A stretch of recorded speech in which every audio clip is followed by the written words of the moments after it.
You are not broken. You are not malfunctioning. You are not a defective unit in an otherwise perfect machine. If you woke up today feeling a heavy, inexplicable weight in your chest, a sense that the world is colorful, but you are seeing it in grayscale, it is because you are finally starting to notice the bars of the cage. We have been told that joy is a commodity to be earned, a reward for a lifetime of compliance, or a chemical state to be induced by the right combination of consumption and distraction. But the truth is far more unsettling. The system didn't just take your joy away. It replaced it with a simulation so convincing that you've forgotten what the real thing feels like. You are standing in a hall of mirrors, chasing a reflection of a life you were never actually meant to live. We live in an age of unprecedented comfort, yet we are haunted by a ghost that no amount of material wealth can exorcise. It is the ghost of the unlived life. You feel it in the quiet moments between tasks, in the blue light of your phone at 2 a.m., and in the hollow echo of your own laughter at parties where you feel like an imposter. This isn't just burnout or stress. This is an existential crisis of the highest order. The system, this intricate web of societal expectations, economic pressures, and digital algorithms, has optimized you for efficiency while colonizing your capacity for wonder.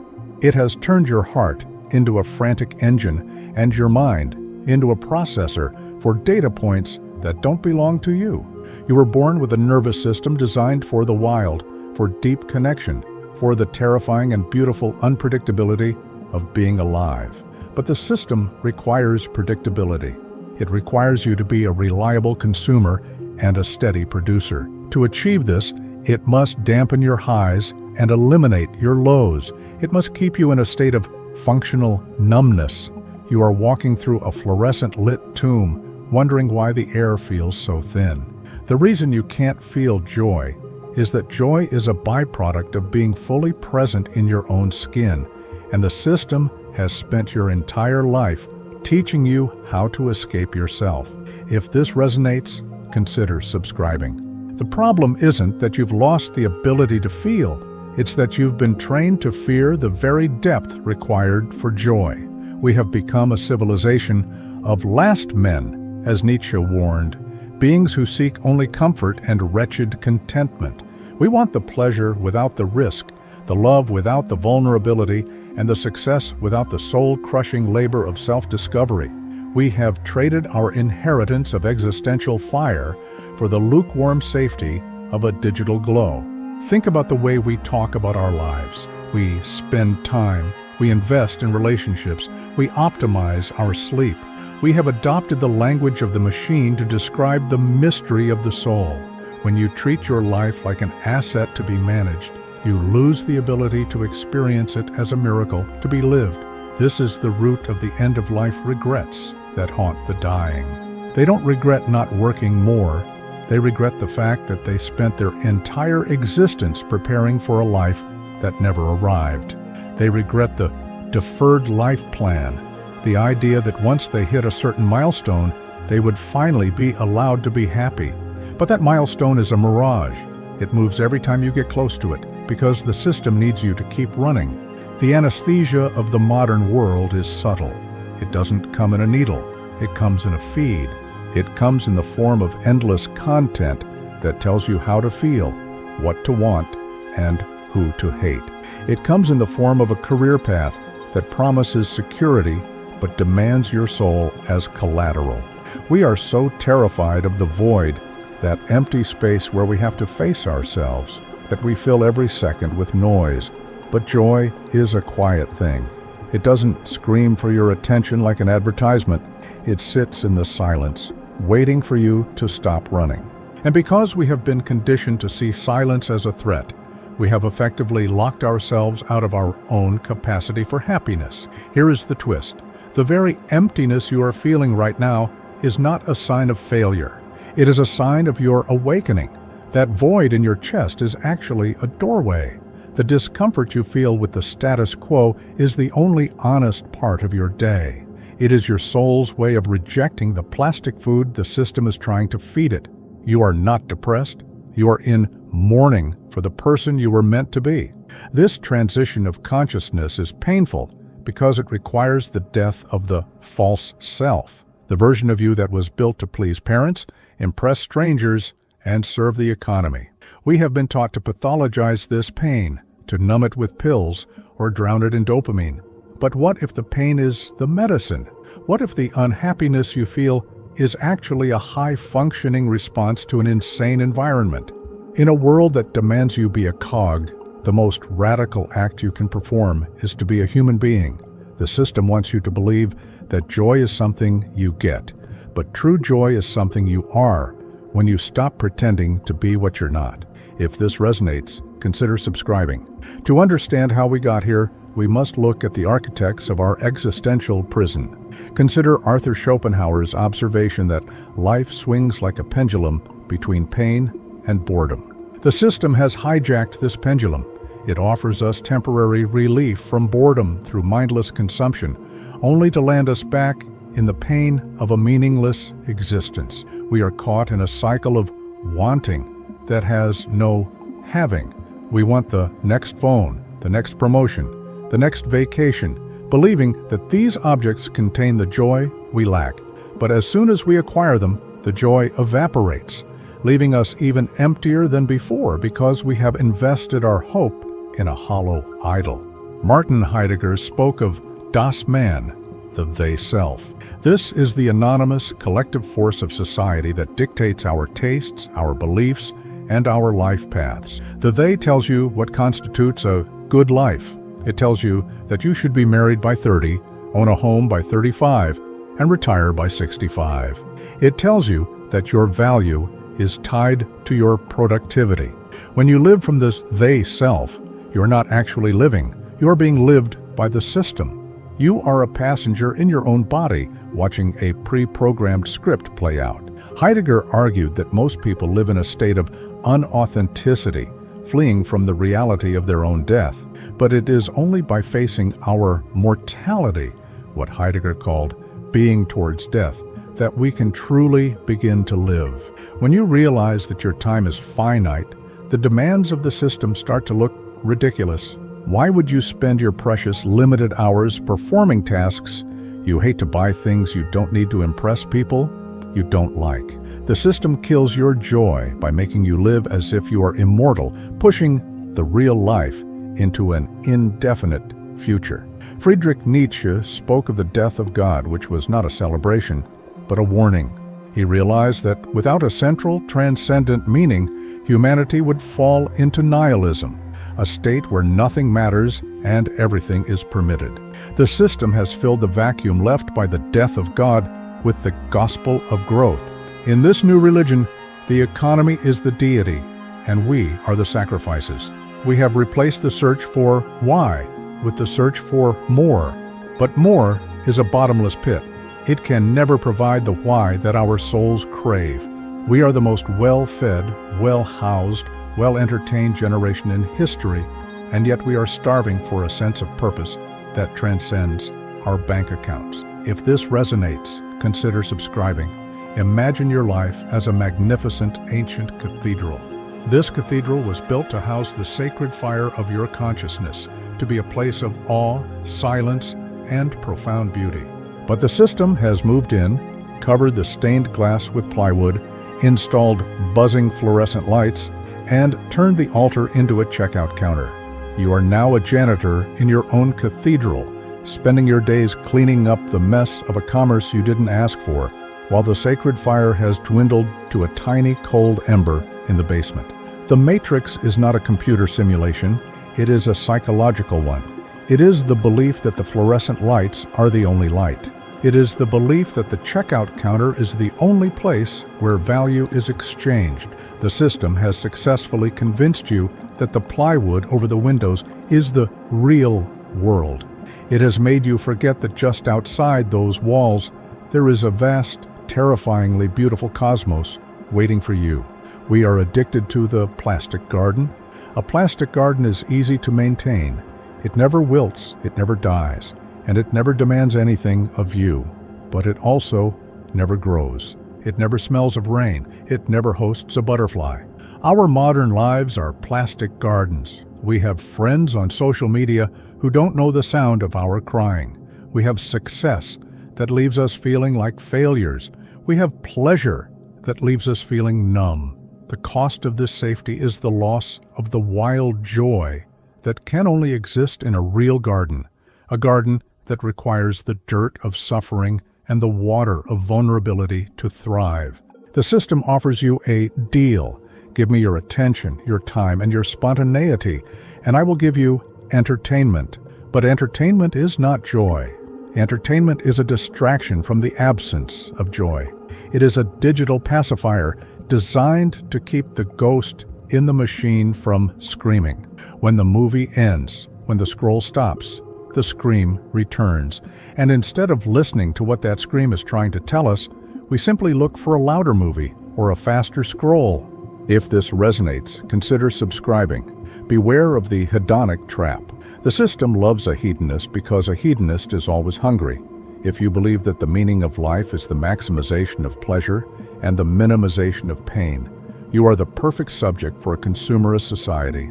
You will spend your life running on a treadmill, chasing the next hit of dopamine, never realizing that the treadmill is powered by your own exhaustion.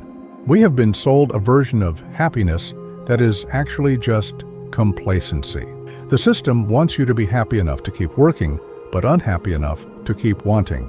If you were truly content, if you found joy in the simple act of breathing, in the presence of a loved one, in the beauty of a sunset, the economy would collapse tomorrow.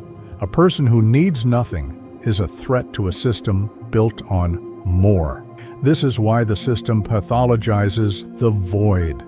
It tells you that if you feel empty, you need to buy something, eat something, or watch something. It never suggests that you should inhabit the void. It never tells you that the emptiness is actually the clearing where your true self can finally emerge.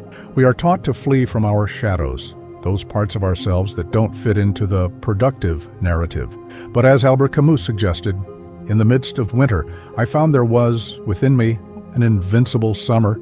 You cannot find that summer if you are constantly running away from the winter. The life of the system is a mechanical life.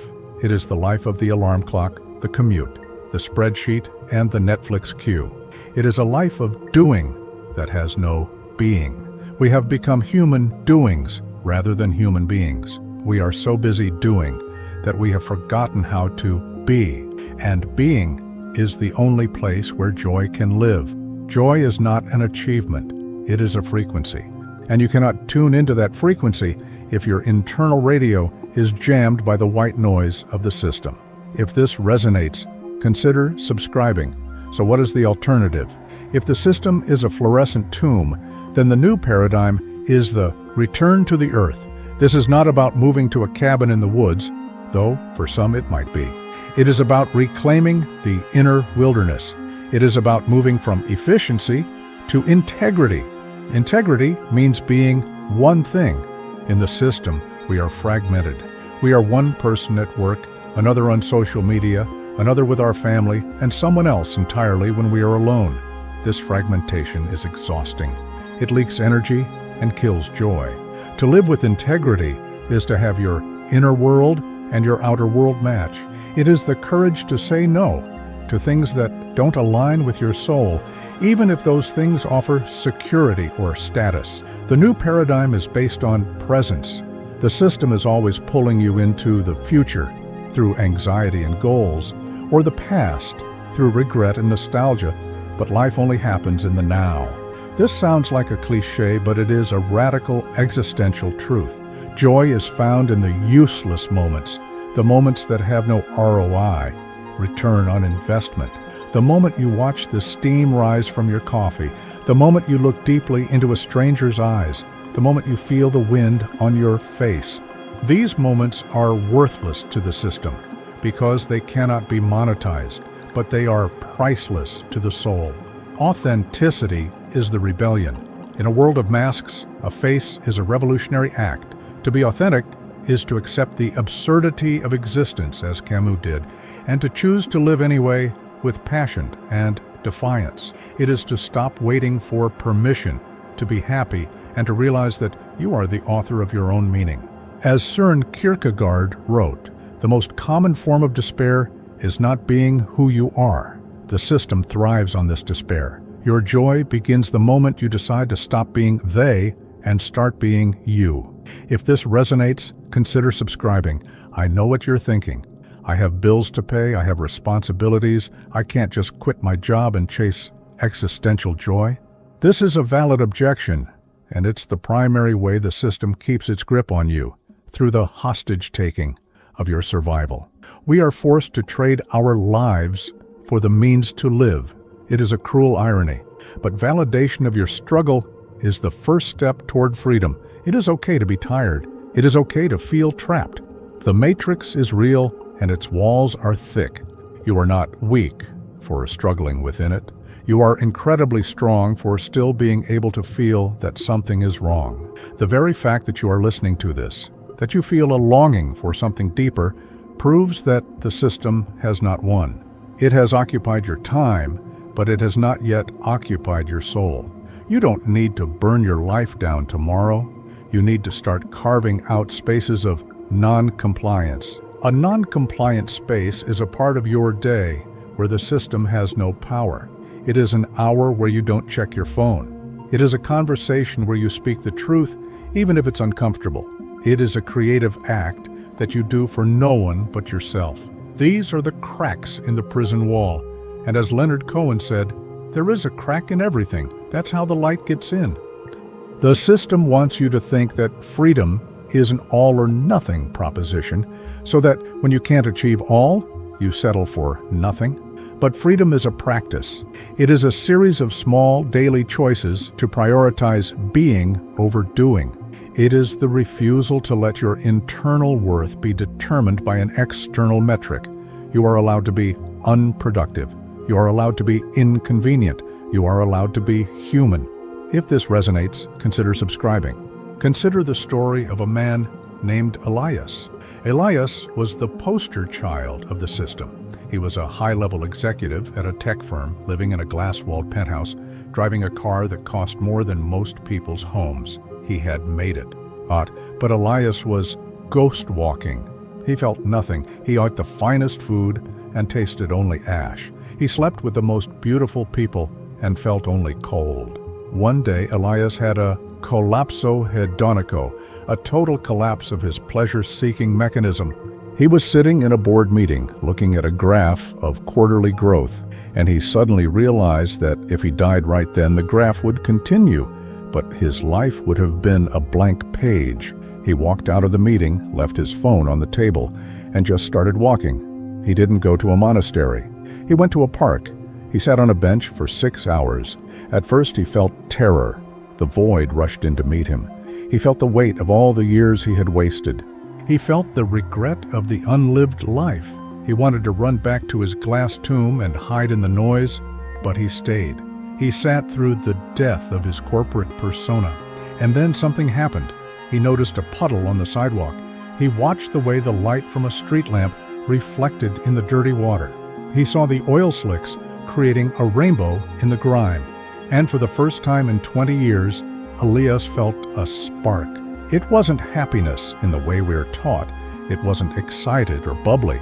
It was a deep, heavy, grounded joy. It was the joy of recognizing reality. He realized that the puddle was more real than the graph. Elias didn't become a monk. He went back to his life, but he went back as a stranger. He worked less. He spoke more. He spent his money on experiences of connection rather than symbols of status. He became useless to the system's growth, but he became vital to himself.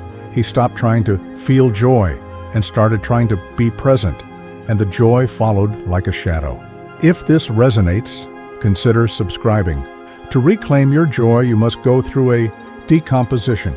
Like a fallen tree in a forest, the old you, the system-built you, must rot so that new life can grow. This decomposition is messy. It is uncomfortable. It smells of failure and loss. But in nature, there is no waste. The rotting of your false self is the fertilizer for your true self. We are so afraid of breaking down that we never break through. We keep the dead tree of our identity standing with braces of ego and paint of social media, wondering why it won't grow leaves. Let it fall. Let it rot. Let the void consume the things that were never yours to begin with. The void is not a black hole. It is a womb. Huh? It is the fertile dark where everything new begins. When you stop filling the void with the system's junk, you discover that the void is actually full. It is full of potential. It is full of silent music. It is full of the raw materials of existence. Joy is the flower that grows out of the dirt of the void. You cannot have the flower without the dirt. By trying to avoid the darkness of our existential reality, we have inadvertently cut ourselves off from the light. To be reborn into authenticity, you must first be willing to die to the system. You must be willing to be nobody in the eyes of the matrix so that you can be somebody in your own soul. If this resonates, consider subscribing. How do you actually do this? How do you avatar o vazio, inhabit the void? First, you must audit your attention. Your attention is your life force. Every time you scroll, every time you watch a video that doesn't nourish your soul, you are giving your life away to the system. Stop. Treat your attention like the sacred resource it is. Spend it on things that have weight. Read a difficult book. Have a long conversation. Spend time in nature without a camera. Second, recognize the conditioning. Start noticing when you are acting from the they-self. When you buy something, ask, do I want this? Or has the system told me I should want this? When you feel guilty for being unproductive, recognize that guilt as a system-installed virus. It is a tool of control. Replace it with defiant rest. Third, stop the flight. When the uncomfortableness of being alive hits you, when the boredom or the sadness or the void arises, don't reach for your phone. Don't turn on the TV. Sit with it. Let it burn you. The fire of the void is what burns away the dross of the false self. If you can sit with your own emptiness for 10 minutes without escaping, you have already begun your libertation. Fourth, pursue autotelic activities. An autotelic activity is something you do for its own sake, with no extrinsic reward. Do something that is unproductive by the system's standards. Paint a picture you'll never show anyone. Play an instrument you're bad at. Write a poem and burn it. These acts are declarations of independence from the economy of results. Fifth, face the end. Regularly reflect on your own mortality. Imagine yourself at the end of your life, looking back. What will matter then? The growth of your portfolio, or the depth of your love, the status you achieved, or the authenticity you lived? Let the ghost of your future self be your guide. If a choice won't matter on your deathbed, it probably doesn't matter much now. If this resonates, consider subscribing. We began this journey by looking at why the system killed your joy. We saw how it replaced wonder with efficiency, presence with consumption, and authenticity with compliance. We saw how it turned you into a ghost in a fluorescent tomb. But now we can see that this death of joy was actually the invitation to a greater life. The fact that the system's pleasures no longer satisfy you is the proof that you are evolving. Waitio. Your unhappiness is the homing beacon leading you back to yourself. The matrix is not something you escape once and for all. It is something you disobey every single day. Every time you choose meaning over money, connection over content, and being over doing, you are liberating yourself. You are reclaiming your capacity for joy. True joy is not easy. It is not comfortable. It is fierce. It is the joy of the mountain climber who is exhausted but alive. It is the joy of the artist who is struggling but true. It is the joy of the lover who is vulnerable but connected. This joy is your birthright. The system cannot give it to you, and if you refuse to let it, the system cannot take it away. You are not a cog. You are a cosmos. You are not a consumer. You are a creator. You are not a data point. You are a divine mystery. The void in your chest is not an emptiness to be filled. It is a space to be honored. It is the altar of your cathedral. Stop cleaning the checkout counter and go back to the altar. Relight the sacred fire. The joy you've been looking for hasn't been lost. It's just been waiting for you to come home to the only place it ever lived, right here in the terrifying, beautiful, unscripted center of your own authentic life. The system wants you to be a last man, but you were born to be a Dasein, a being there. So be there. Be in the mess. Be in the mystery. Be in the now. Ipray. The Matrix only has power over those who are asleep, but you are waking up, and a person who is awake can never be owned. If this resonates, consider subscribing. The fluorescent lights are flickering now. The plywood is starting to crack. The plastic garden is melting in the sun of your awareness. Do not be afraid of the ruins. Out of the ruins of the systemic life, the true life emerges. You are not dying, you are being born. Remember that the most dangerous person to the Matrix is the one who is happy for no reason, the one who finds joy in nothing, the one who has realized that the system has nothing they need. Be that person. Be unmonetizable. Be unpredictable. Be joyful in the face of the absurd. Your capacity to feel is your greatest power. Do not anesthetize it. Embrace the pain, for it is the doorway. Embrace the void, for it is the womb. Embrace the death of the false self, for it is the beginning of your freedom.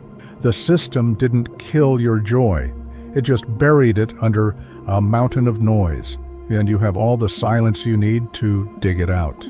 The simulation ends the moment you stop believing in it. The world begins the moment you start living in it. You are the ghost who has finally found a body. You are the prisoner who has finally found the key. And the key was never out there in the Matrix. The key was in you all along. If this resonates, consider subscribing.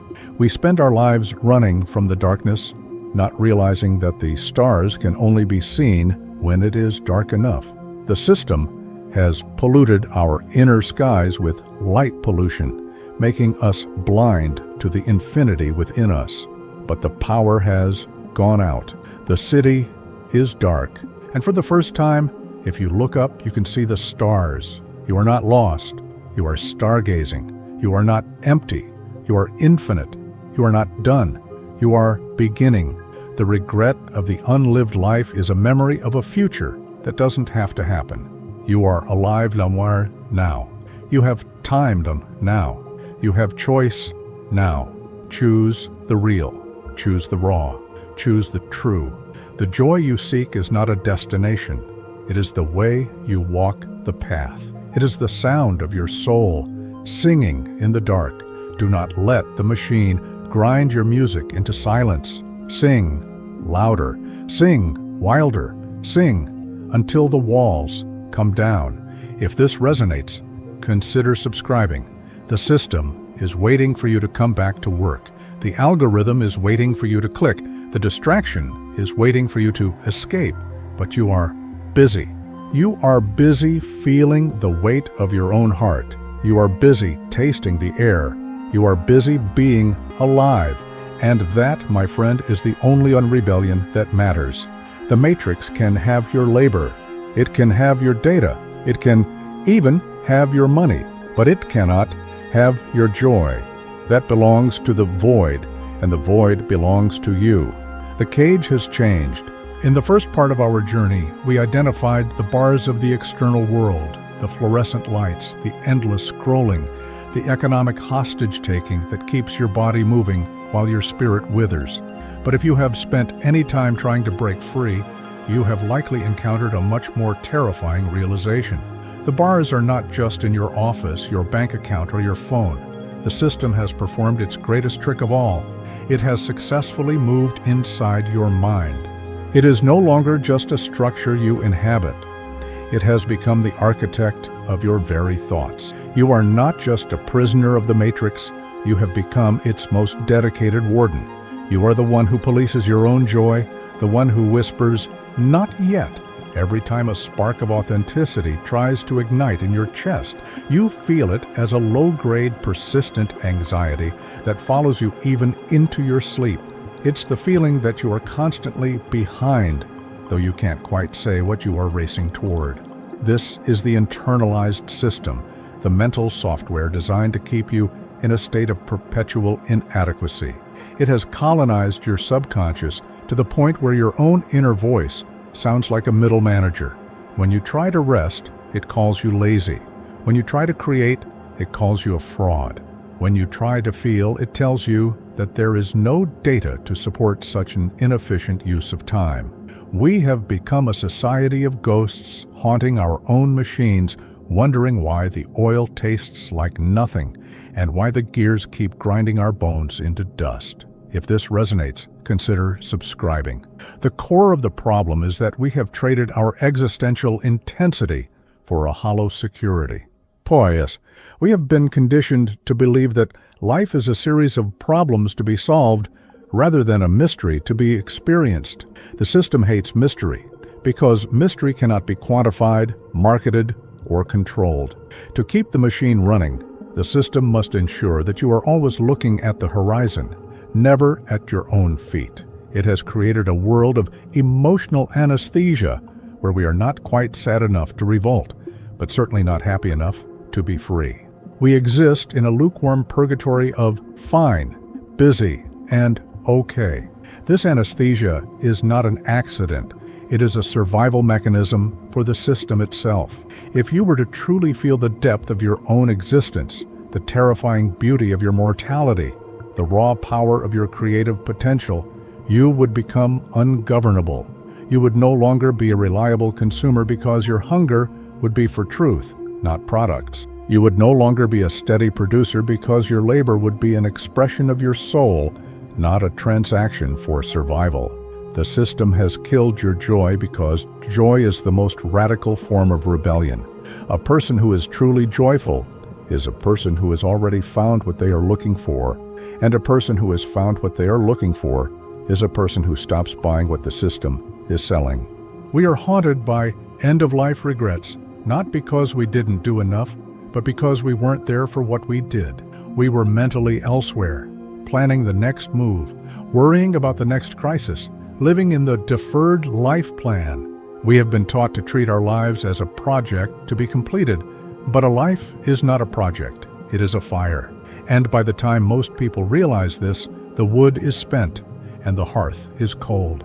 The tragedy of the modern soul is that we are dying of thirst while standing in the middle of a river, because we have been told that the water is a hallucination and the only real things are the bottles of sand being sold on the bank. If this resonates, consider subscribing. Now here is the twist that will change everything. The numbness you feel, that anesthesia that makes life feel like a gray movie, is not a defect. It is not a sign that you are broken. It is actually a high-level psychological defense mechanism.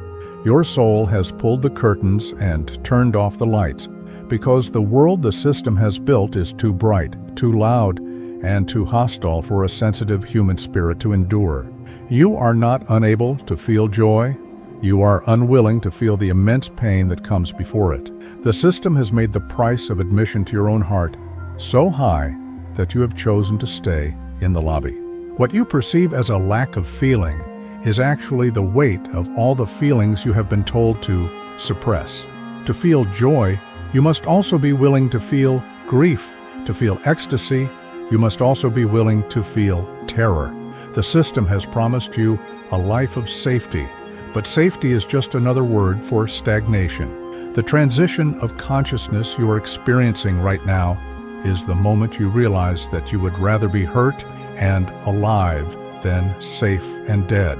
Your depression is not a chemical imbalance. It is a spiritual strike. Your soul has walked off the job and refused to keep producing pleasure for a life that has no meaning. If this resonates, consider subscribing. To understand this, we must turn to the thinkers who saw through the veil before the digital age made the veil invisible. Carl Jung spoke of the shadow, the parts of ourselves that we hide, deny, and repress to fit into the collective. The system is built on the suppression of the shadow. It demands that you be a persona, a mask that is always productive, always positive, always on. But as Jung warned, whatever is not made conscious will appear in your life as fate. The joy you lack is trapped in your shadow. It is buried under the anger you weren't allowed to express, the tears you weren't allowed to cry, and the wildness you weren't allowed to show. The system killed your joy by making you ashamed of the very parts of yourself that make joy possible. Jean-Paul Sartre spoke of mauvaise foi, or bad faith. This is the act of lying to oneself to escape the overwhelming pressure of absolute freedom. We tell ourselves, I have to do this job. I have to live this way. I have no choice. The system loves bad faith because it makes us voluntary slaves. We pretend that our chains are part of our anatomy. Sartre argued that we are condemned to be free. The system tries to protect us from this condemnation by providing a script. But when you follow a script, you are an actor, not a human. Joy is what happens when you throw the script away and realize that the stage is empty and you are the one who must invent the play. And then there is the stoicism of Marcus Aurelius, which has been hijacked by the system to create resilient cogs. The system tells you to focus on what you can control so that you will stop trying to change the things that are broken in the world. It uses stoicism as a form of coping rather than virtue. But true stoicism isn't about being a stone, it's about being a fire. It's about realizing that your internal sovereignty is the only thing the system can never touch. As Aurelius wrote, the soul becomes dyed with the color of its thoughts. If your thoughts are dictated by the system's metrics of success, your soul will be the color of a spreadsheet.